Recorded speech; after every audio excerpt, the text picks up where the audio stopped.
This is a short tutorial to review what we went over in class. It will cover getting started in Photoshop and getting familiar with the working interface. To get started, you're going to go to your dock and launch the Photoshop program by double-clicking on it. It will bring you to this dialog box, which is the starting point for either creating a new file or opening a file. We're going to start by creating a new file. In the menu, you have several different options that are presets for Photoshop. Photo, if you're working in photo, print, art and illustration, web, mobile, and film and video. In class, I had you click on film video as a preset, but now I'd like you to start with art and illustration because it has the panels and the tools that I'd like for you to start with. We're going to set the document size and resolution here. The preset comes already with its own preset sizes, but we can customize those by just typing in. So we're going to start by using a 1000 pixel by 740 1000 pixel width by 740 pixel height and a 72 resolution. If you're working in a vertical format, if your image is a vertical format that you'll be working with, you can change the orientation to vertical. I'm working in horizontal, so I will click back to the horizontal and then just confirm 1000 pixels by 740 height at 72 resolution. I'm also going to come here and make sure that my background is set at white. And then I'm going to click Create. Photoshop then brings us into the open workspace, and to get started, go under Window, Workspace, and make sure that your workspace is set to painting and not motion. If it isn't, click on painting, and once you do that, you will have a set of panels here that have colors and then your layers. Just to get familiar with the work area, I would like to kind of briefly go over that. On the left-hand side is your tool panel, and these tools are for editing and creating work. Similar tools are grouped together and nestled with one another. If you two-finger click on each tool, you'll see that each tool has an additional set of tools that are related and offer a lot of different flexibility within each tool group. On top here, when you click on a tool, you will get an options bar underneath the main menu. In the options bar, the options bar displays options for the tool you are currently working in. So for now, I'm in the marquee tool, and I have a set of tools specific to the marquee tool. When I click on the brush tool, I then have a set of tools specific to the brush tool. On top here, you have your basic menu bar, and it shows in File, this is where you save, and close files or export files, edit image, layers, and all the way across. We're not going to go through each one of these, but we will be going into each one of these menus as we get working. On the left-hand side is panels, and they include color, layers, properties, and other panels that contain a variety of colors for working with images. You will find the full list of panels up here in the Windows menu.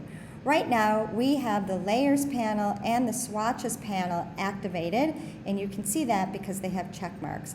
If I want to add another panel, like Color, you can see that the color has just been added up here on top to my working panels. If you kind of hover over the lines, the gray line between the two panels, you can move them up and down. We'll be adding a lot of layers, so I'm going to move up my color panel so I have enough space to work with my layers. The layers are really in the engine of Photoshop. It's a way to arrange and stack images in this panel.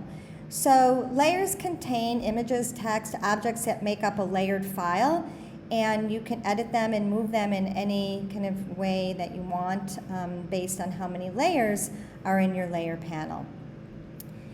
To see your layer, there's an eye next to each layer, and if I click the eye off, then the layer goes away, and if I click it back on, the layer stays. The background layer is the default layer that opens with any new Photoshop file.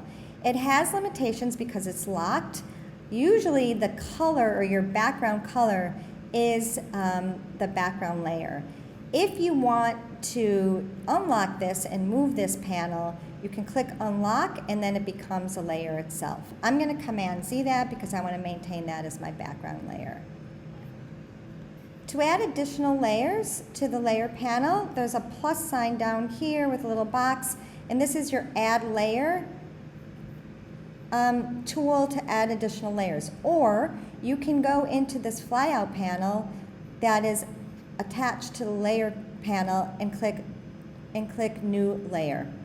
This will give you a dialog box where you can name your layer Doodle 2, and then you can draw into this layer, add photographs, you can do add images, objects into this layer. A layer must be selected in order to make changes to it.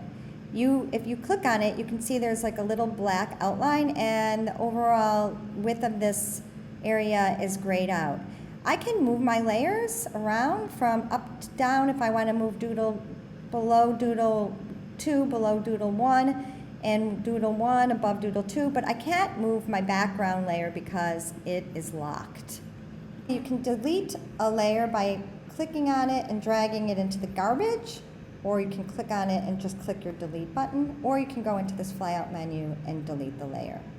We'll be working in layers in our assignment for transformation of this image, and so I want you to get comfortable with working with layers. Lastly, in order to duplicate a layer, which we will be doing, you can go under, you want to click on the layer and then click duplicate layer. And then it'll ask you what you want to name it.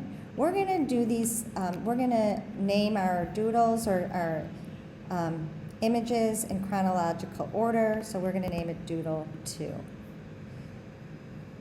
Another easier way to duplicate a layer is click on the layer and click Command or Control J. That will automatically duplicate your layer, but you do then have to come back and change the name of your layer to Doodle 3. That is kind of an overview of how the interface works for what we will be working on, and in the next tutorial I will be showing you how to use the transform tool.